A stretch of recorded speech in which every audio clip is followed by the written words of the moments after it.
Hello and welcome to Lance and Roar, and welcome to the League of Ireland review match day 5. David Dunn here, joined by Conor McAvoy. And before we get started, as always, head over to our Facebook, Instagram and our Twitter account. And if you haven't already, subscribe to the YouTube channel. Just hit that link below and subscribe to the YouTube channel. And if you want opinion on anything Irish football, head over to lanceandroar.ie. That is lanceandroar.ie. Conor, how are you doing on this wonderful day with your wonderful neck?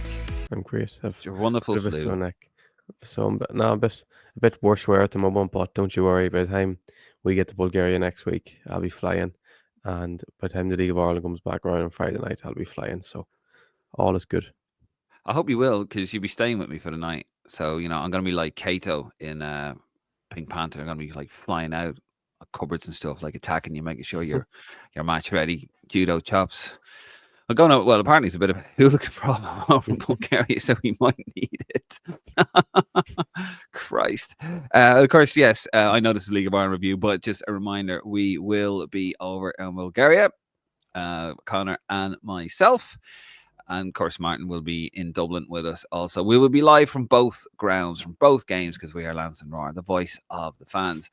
And of course, we will be live this weekend for Lance and Roar Live. We're just not sure of the day yet. Keep an eye out for socials on that. Right, Conor, let's get into it. Another fascinating weekend of League of Ireland action. We're going to go through the results quickly, and then we're going to go through each game as we always do. So here are the match day 5 results. Cork City 1-1 at home with Sligo Rovers. Derry City drawing again 1-1 at home with Galway United. Shamrock Rovers winning the Dublin Derby, the big game of the night, 1-0 over St. Pat's. Shelbourne losing 1-0 at home to Drogheda United. Connor's tip for relegation. Waterford at home lost 3-0 to Bohemians. Waterford in proper rag order. That was a crazy game of football as well. A first half hat-trick involved in that. We're going to go into that shortly. But of course, the first game we're going to talk about is Cork City's 1-1 draw with Sligo. Owen Elding giving you wayside a lead there with Kit Nelson getting the equaliser. A bit of a lucky goal there for Cork City. And a mad, Conor, a crazy red card by Conor Reynolds. I don't think, was he even on the pitch about just over a minute, wasn't he? Yeah, I think it was 2 minutes on the pitch, and unfortunately he's only a young lad, so it's not really not the nicest thing to happen to a young lad, and it probably will affect his confidence a bit, but hopefully it doesn't affect him. He took the guy out for poor Conor Reynolds. Yeah, you still feel bad for a young lad because it's a young lad situation. So, but it'll be a mark of a good mentality if you can bounce back from that, because I'm sure when you're a young lad coming onto a pitch like that, you want to make an impact, and then you made an impact. Yeah, he made an instant impact anyway. But no, in fairness, it's still a good result for Sligo in the end from going, because usually when you go 1-0 up and then you concede and then a red card, all the momentum will be Cork, a Cork side. So no, it's a good result, I think, for Sligo in the circumstances, and it's a good push for them up the table a wee bit after what was a disastrous start after the first 3 games of losing all 3. I mean, very interesting league table. Of course, we'll get to that at the back end of this podcast. But definitely an impact made by young Conor Reynolds. Of course, the big game up in Derry as well, drawing 1-1 at home to Galway United. Moses Dwyer putting United in front. And of course, Michael Duffy equalises with a rocket of a penalty, Conor. But the big question there is, was it a penalty? I mean, the replay, inconclusive, wouldn't be doing it justice, would it?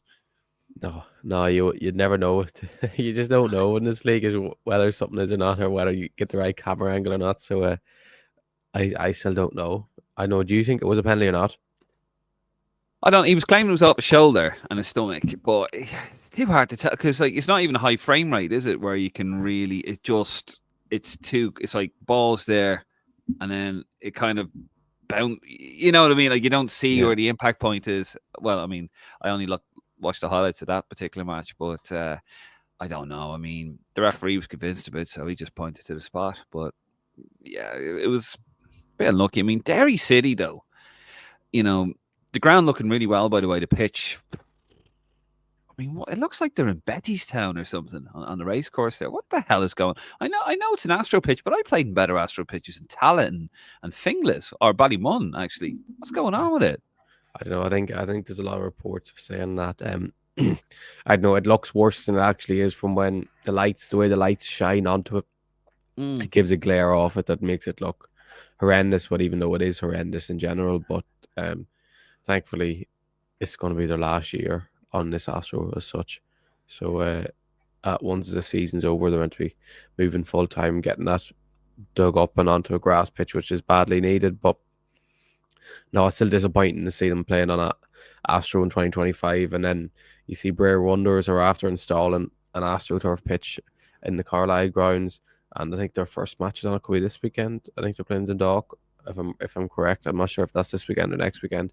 Yeah. And I've seen it, but it actually looks all right because they keep making a thing of a FIFA qualified Astro. So I don't know whether there's pitches in Ireland or Astro that aren't FIFA grade. Imagine Oriel Park isn't anyway, but I'd imagine Derry is because they're playing European games in there. But it actually looks all right, but you just don't want to see an AstroTurf pitch. They just do. No, I was wondering what that was. So it's actually the glare off the lights. It's not like, because I was thinking it looks like it's on a beach somewhere. Apologies, Conor is suffering with the flu. He's powering through it. So if you're hearing all his slurps and his coughs and his groans, and that's what it is. Your fault, Dave. Yeah, it's my fault somehow. Passing it through the camera. Passing through the camera. I don't have the flu. I take vitamins. I take vitamins, by the way, one a day. And by the way, since I have, it's completely changed my life. That should be an ad, actually. Really, we're losing money there. If you do want to sponsor the pod, though, give us a shout. Me personally. I'll wear your stuff. I'll eat your stuff. On camera. Food on camera. Anything for a few bob. And of course, the big game of the night was Shamrock Rovers Dublin Derby, the first win for Rovers of the season. Of course, you still have that extra game in hand to play against Cork City, the game that was cancelled at the Tallaght Stadium. Mason Melia smashed the crossbar for Pats early on, and I mean, Aidan Keenan really should have scored also. He had a great opportunity. Another deflected. It looked great, but it was a deflected goal there for Daniel Grant on the 64th minute. Of course, Keenan had, Pats had a few chances after that as well. Finally off the mark victory-wise there for Shamrock Rovers. This is going to do them up. It's going to be a massive boost to them, surely.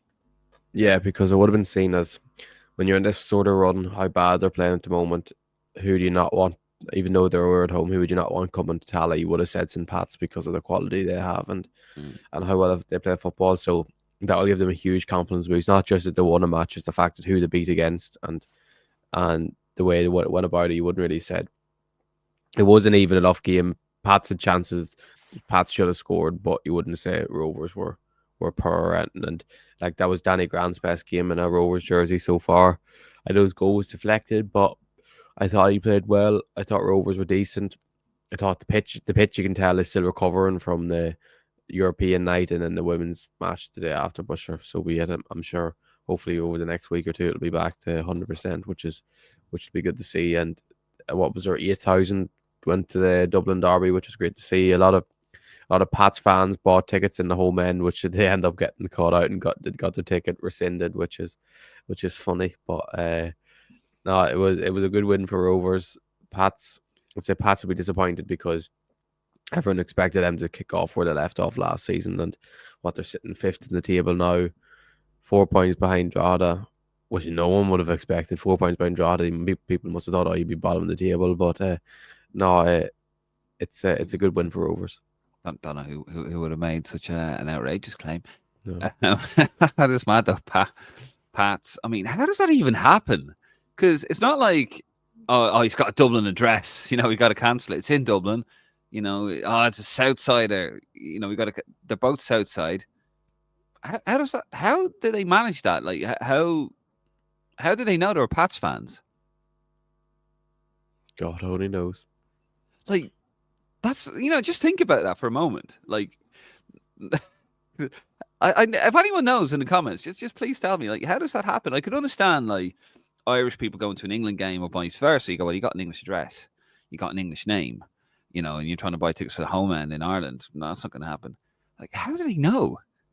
That's like honest to God, I'm actually perplexed. It sounds like a serious GDPR. What's the word I'm looking for there? Breach. If you know that these people are, I don't know. I'd really like to know how they would do that. I'm sure unless they put, I am a Pats fan on their application. I'm not sure how that works. I've never paid for a ticket at Tallaght Stadium. I've been brought to the Tallaght Stadium twice. Yeah.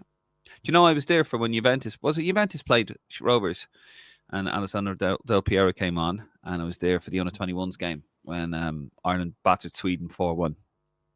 Day after we got knocked out of Euro, so we got put into the playoffs of Euro 2020. There you go, Conor. Yeah, that's great. Thanks for letting us all know. There you go. You see, that's where you never know what you're going to get here in this pod. And of course, Shelbourne, the champions at home, a replay of the President's Cup, losing 1-0 at home to Drogheda. Warren Davis with a worldy, absolute screamer on the 4th minute, and that was it. Really, I mean, Shelbourne battered them, but they just couldn't get through. And yeah, they were Duff absolutely rollicked them at half time. You can imagine. He went out there. They were far better, Shelbourne, but they just couldn't break down Drogheda, could they? It was incredible. I mean, watching the President's Cup, Drogheda couldn't string 2 passes together. Shelbourne looked like they were toying with them, and actually looked like they let them off. So, well, game's over. No danger here. And then Drogheda come back a few weeks later. 1-0. There you go, top of the league. It's incredible turnaround. What's happened? What's gone on? Just Drogheda are on fire, aren't they? They did the same as what they done against Bows last week, an early goal, and then sat back for almost 90 minutes and just soaked up all the pressure. Fits their style perfectly. They clear every ball, they head every ball. Sitting back in a deep block doesn't seem to faze them at all, and they seem to love it. And it's worked. Top of the league. Gonna win the league after you saying they're gonna finish last. Drugs for the title. You've a lot of apologies to make. One draw to win the league. I'm sorry, Conor. I'm sorry. Everyone out there in Leinster and Roarland. Is the league decided? Is it handed out after 5 games? Yeah, but I've decided Drogheda are going to hold on, and they're not going to lose this spot as top until now in the end of the season. Drogheda win the title. They may be top, right?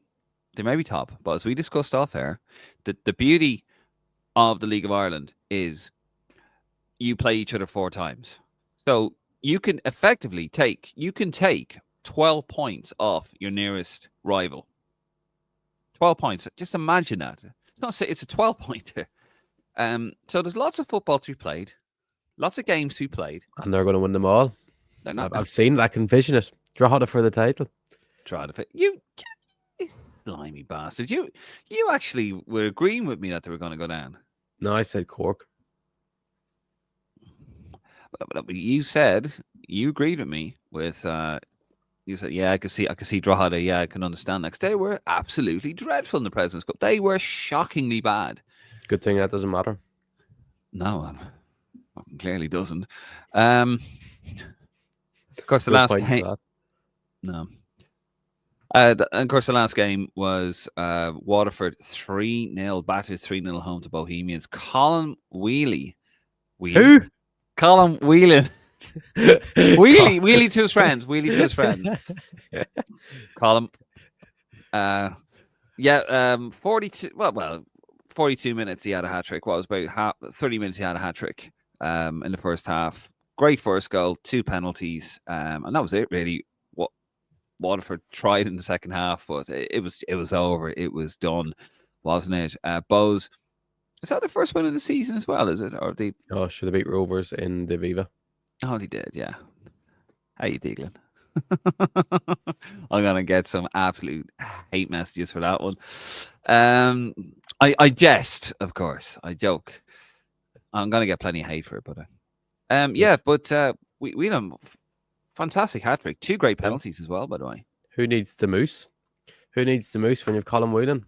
Good to see after Colin Whelan's had multiple ACL tears in the last couple of years, was due to go sign for Como in Italy a couple of years ago after his impressive spell at UCD, and then Unfortunately, injuries came and then went to Derry, and then he scored? I think it was his return game or his for his second maybe game back. He played against Cork. He scored in that for Derry, and then not long after done his ACL again. So it's great to see him now back firing at Bows, scoring goals, which he's always shown, and he's always been very talented. And it's just about really just staying injury free, and he could be a huge asset for Bows this season. And it's not like they're going to be relying on Moose to score the goals because he hasn't scored it all yet. But so they've two very talented strikers in that sense. If Moose can improve, but yeah, Whelan, it's great to see Colin Whelan really kick on now at the moment, and it'll do his confidence the world of good now getting that hat trick. Yeah, no, absolutely. Two fantastic penalties, completely different, brilliant stuff. Of course, that will just have a little look at the league table here, and this is where we stand after 5 rounds. Drogheda United, top of the table. Who would have thought? Waterford as well. Incredible to think that they were up there, and such a bad performance against Bows at home. A bit of a shock result, I suppose. Waterford in second, Shelburne third, the champions. They are 3 points off the top. Galway United in fourth, Pats in fifth. They'll be very disappointed with this start, having lost 2 games out of 5. Bows slap bang in the centre in sixth. Cork City in 7th. Rovers not on the bottom anymore. They still have a game in hand, of course, as do Cork City. That's who they're playing. In 8th position, of course. 9th position, Sligo Rovers, and 10th, Derry, propping up the table. I mean, let's be honest, Derry's not going to be there by the end of it. They've been some of the games I've watched have been actually quite good. I think they've just been a bit unlucky with some of the results. Yeah, they're not playing terrible football. There's been a couple of games they're actually playing all right football, and I think Derry will be all right. They'll be fighting. I don't know if they'll be in a title race come the end of the season, but they've built a squad to get in the title race. Like they brought in Kevin Holt for Dundee for big money to hopefully shore things up the back. So I don't think they'll concede many goals. They haven't conceded many goals. I think they'll be very strong defensively. It's just about getting the men in the front line to click. Well, Michael Duffy has already started scoring. It's about Liam Boyce probably needs to start kicking on and getting a few goals from midfield. But no, I think Derry will be all right. They'll be in whether they'll be in a title race or not, I don't think we know as of yet. That's where they want to be, but they'll definitely be in a fight for a European place. That's early days. It's very early. As I said, you play each other 4 times. You have plenty of opportunities to do damage to your rivals. Just very quickly as well, kind of breaking in the last day. Don't know if you saw it, Conor. David Snide reporting in the 42 that it's behind a paywall, so I can't see too much of it. But basically, the League of Ireland are looking, allegedly, or perhaps breaking away from the FAI. Have you seen much about that? Yeah, I read that article yesterday. It didn't actually give much detail on what the plan would be. It just said that, and then they went on about the academy. I can't remember the word and what it was. Doing the academy system where they're bringing 250 young boys and girls in to train them from 14 to 17 during school holidays, which isn't a terrible idea. But then I seen it was that people living 50 kilometers outside of Abbottstown would get hotels to stay in, and if you lived within 50 kilometers of Abbottstown, you'd have to go home every day and come back the next day and sort that out yourself, which is a bit mad. And there was going to be mixed sessions between boys and girls, which is a bit strange. But for 14, that's all right at under 9s or 10s or 11s. But once it gets other older age groups, it's puberty age. It's not really a benefit. So it was a bit. I'm not surprised. The clubs are very disappointed about the wording of it, and the fact is, it's only meant to be seen as a stopgap until they get the academy funding coming through. But I don't know really what to think of it, Dave. It's not looking great. Would you be in favour? I'm going to put you in the spot. Would you be in favour of the League of Ireland breaking away from the FAI? I don't know. That's the question. I just don't know. I'd need actual. I'd need to see context on why they want to do it. Who'd be backing it? Because you need big sponsors if you're going to do things like this. You can't just break away with no sponsors coming in there. So, Dave, you can answer that better than me. I'd say you'll give an honest. I'll put you on the spot there, pal. Look, to be honest with you, are the FAI the best people to run the League of Ireland? We don't know. If somebody comes along with a bit of expertise, I've said it from day one. League of Ireland needs, and this is not against the FAI, but the League of Ireland needs out of the box thinking. We cannot just simply follow the models of other countries. Not really, because we are a very unique country in so many different ways. So if somebody can come along with something that's better, I don't see. If somebody comes along with something better than what the FAI can provide, then yeah, absolutely, because the League of Ireland is cooking.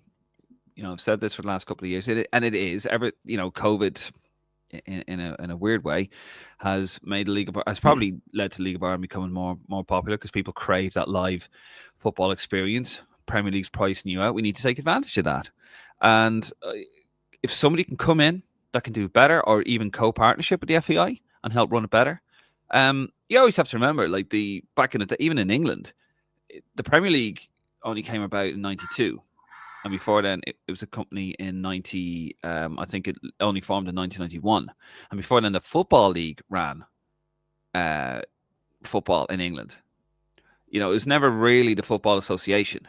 And then they called it the FA Premier League. And that was the sort of carrot to get them on board with the Premier League to separate from the Football League. So, a Football Association doesn't always have to run a league. So if somebody can come in, a consortium or somebody can either co-brand it, co-run it, or just take it out of the FAI, who will do a better job, then absolutely. I just want what's best for Irish football. See, kind of that's how you answered these things diplomatically. It could be you good can learn a thing. It could be something good for the FAI as well, like, because you never know, could take their resources go into other aspects of Irish football, and not just. Doesn't mean you can't work together. If they're not running it, like you can run concurrently, but as you say, you can put the resources elsewhere and focus on the grassroots of football, of the game in Ireland, and then you could work alongside someone else. It doesn't have to be mutually exclusive. So I know that they've explored. There's been talks of this before of exploring other options. I know Stephen Bradley spoke of it in the past, but I think it's just it's probably something you have to wait and see. And I don't think we'll ever find out. If it doesn't happen, we'll probably never find out what the talks have been like. But a lot of anger. I mean, when I was researching that article, I found another one last year for the Independent, saying that they're looking at it. I think they're always looking at it, and Bradley's obviously come out and he's given out about the league. I mean, I know you guys touched on it on the live episode, which was on Monday. Great viewing figures again, even though I wasn't on it. Shock. But you guys talked about obviously the squad and Honohan, isn't it? He's looking at coming in. Obviously, we've got a dearth of left backs in the national squad now. I know it's League of Ireland. I am keeping the League of Ireland, don't worry. But do you reckon? I'm not sure if you guys touched on it. Do you reckon it's a bit of a token gesture? Because obviously you've had a lot of pushback against the FAI from those within the League of Ireland, and even James McLean coming in putting the boot into the FAI as of late. Do you think there's a little bit of tokenism there? I don't know. I don't know, because Honohan has been very, very, very good for Rovers, particularly in Europe against the opposition that he'd be playing against. Like Bulgaria's players wouldn't be any better than the players that the Honohan will be playing against every week in Europe, and he showed he was at that level and was competing as one of the best players on the pitch and offered so much. And he's versatile. He can play left back. Obviously, he's a right-footed left back, but then he can play right back as well, and plays a wing back either. So if he was called up, I would say it's justified call up for himself, because the thing is, Ireland has a lot of players that, as Heimer said, are on the similar level, that if they were called up, you can't really say much. It's just his preference. I know, but I'd like to see him picked. I would like to see him picked for that, and I do think it is at the end of the day, it is a very good look for the League of Ireland to have someone picked. I know, but I agree with you, and that you'd know a lot more about him than I would. So I will bow to your experience on that one. But for a manager to say one thing and then all of a sudden say another thing, or say one thing and do another thing, and say, well, you can't really play for Ireland unless you leave the country. Essentially, it was the essence of what he said, paraphrasing, of course. And then all of a sudden he's going with left back. Now, it's either we have an absolute dearth of options at left back. No disrespect to Honohan. Because I think obviously we were looking at maybe getting Sirkin in from Sunderland, but that I'd imagine is not going to happen. And I know you guys were taking the piss out of me, by the way. I did listen. Oh, look at David deposited. No, and I said, and I sent it over to you. I had it in brackets if he's picked. Yeah, but that's not how a squad selection is done. You don't put it in a graphic as in brackets. And also, they don't pick the squad that I want. That's not how it's done either, you cheeky bastards. Here he is. See what I have to put over here, folks. Stitching me up. Oh, yeah. Oh, yeah. If picked. Well, yeah. I mean, if that's you asked me, who would like we definitely need a left back. I would have said Joe Bellingham if switched to Ireland. Oh, why not? Why didn't you put it? That's how you felt. You see, Conor, I say I say what I feel. I think what I say. Something like that. But yeah, no, listen, I mean, best of luck to him. And to be fair, I suppose the last 2 League of Ireland players I can remember playing for Ireland. There was one, but I didn't actually see how he performed. I think did he score?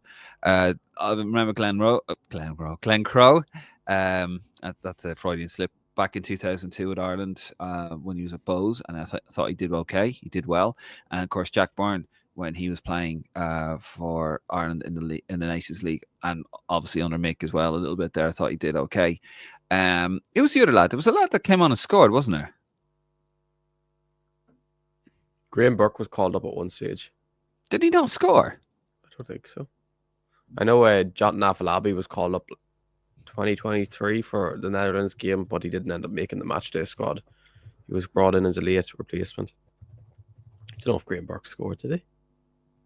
Graham Burke was a call up the summertime to Jack Byrne. But I don't know if Graham Burke even came on. I don't know if Graham Burke ever made his Ireland debut. There's a guy before that. I'm fucking sure of it. Someone can put it in the comments for us anyway. Something that can be a trivia question. That's a trivia question. I probably dreamt it up, but I think it was under Martin O'Neill. And he came in and I'm gonna check that now. I don't know if Martin O'Neill would be the type to pick a League of Ireland player. I mean, he did throw Cyrus Christie. Have I, Roar Faithful? Has Dave? I'm speaking in myself in the third person here. Have I dreamt that up, or did that actually happen, or am I going mad? Has the process been completed? Anyway, find out in the tell us in the comments below. Of course, before we go, guys, we just want to remind you, also in the comments, do tell us, do you think the League of Ireland should break away from the FAI? Would you like to see that? Yeah, let us know, as always. Just want to remind you, we are going to Bulgaria next week. We are going to have a live this weekend, just not sure of the day. We're also recording. We're in a studio, Conor, aren't we, next Tuesday? Yeah. And we'll be uploading tomorrow, actually, because tomorrow's the squad announcement day, isn't it? So, God, yeah, we are a day later, aren't we? Because Conor had the flu, so we record a day later. So squad will be live. We'll have a live reaction. Conor and Martin are on for that, and then I'm going to do my own video because my opinion is too big for the pair of you shower bastards. Yeah, so you're gonna just copy what I say and then just change one thing, just like copy my homework, but just change a little thing so the teacher doesn't notice. That's gonna be you and me. Funny story, right? I remember when I was in school years ago. You weren't even an itch in your daddy's pants. And funny story, right? And the teacher was there, and you had to go up and show her the work that you did. Like, we worked for half an hour and went up, and she corrected it right there in front of you, in front of everybody. And this guy's standing there, right? And she goes, "You copied that, didn't you? You copied that from this lad, from Paul. Let's just say, just a name off the top of my head." "No, I didn't, teacher." "Yes, you did." "No, I didn't, teacher." "You're lying, aren't you?" "No, I'm not, teacher." So you did copy it. You completely copied it. You know how I know you copied it? Because where it said put your name in, you put his name in. That took me out I was only about 8 at the time. That took me out for the rest of the day. I just couldn't stop laughing at that fucking idiot. But anyway, if you're out there, you know who you are. I won't mention the name. I still remember the guy's name. I haven't seen him in years. But so we will have a recording, obviously the squad announcement. Conor and Martin are on that, and then of course I'll probably do my own little one. I just haven't got the time, folks. Do apologize. We will be live over the weekend. We're not sure of the timings of that. We will have a show next Tuesday. I won't say see you next Tuesday. And then of course we fly out on Wednesday for the first leg of the Nations League in Plovdiv. Conor and I are over there for that. And of course, we will be live. We're going to do the usual. We're going to just work out the schedule, but we're going to have a preview. We're going to have the pre-game, the post-match, and then we're in Dublin, of course. If we make it out of Sofia alive, it's all good. It's all over here in Lansdowne Roar. Just before we get out of here, we're going to have a look at the fixtures, the next round of fixtures coming up for the League of Ireland. Here we go. Drogheda United at home to Shamrock Rovers. Top of the table clash, I guess. Galway United will host Waterford. Shelbourne at home to Cork City, and a big match, and it's on Virgin Media 2. So you won't be able to watch this in the League of Ireland app if you're in the Republic of Ireland. That is St. Pat's at home to Bows, another Dublin derby. And then, of course, the last game there, the Bit of Red, Sligo Rovers host Derry City. The Candy Stripes, can they get off the bottom of the table? Conor, thank you very much. I'll see you tomorrow, I suppose, for the squad reaction. Check it out. Squad is announced tomorrow. Conor, are you going down for that, are you? Yeah, I'll be there. I'll be in Dublin for it. Yeah, have you got all your stuff? Unless I die between tonight and tomorrow. Oh, Jesus, don't say that. But I'll be in one of those YouTube channels. Well, we are a YouTube channel. I don't want to be, one of those chilling YouTube channels. Don't make us. Yeah, okay. Yeah, I'll be in Dublin tomorrow. Yeah, Conor's going to be down there. He's going to be reporting from the ground. Not the ground. He's going to be reporting from Abbottstown. So, looking forward to all of that. Happy days. Anyway, I'm David Dunn. He is Conor McAvoy. This is Lansdowne Roar. We are out of here. Good night. God bless.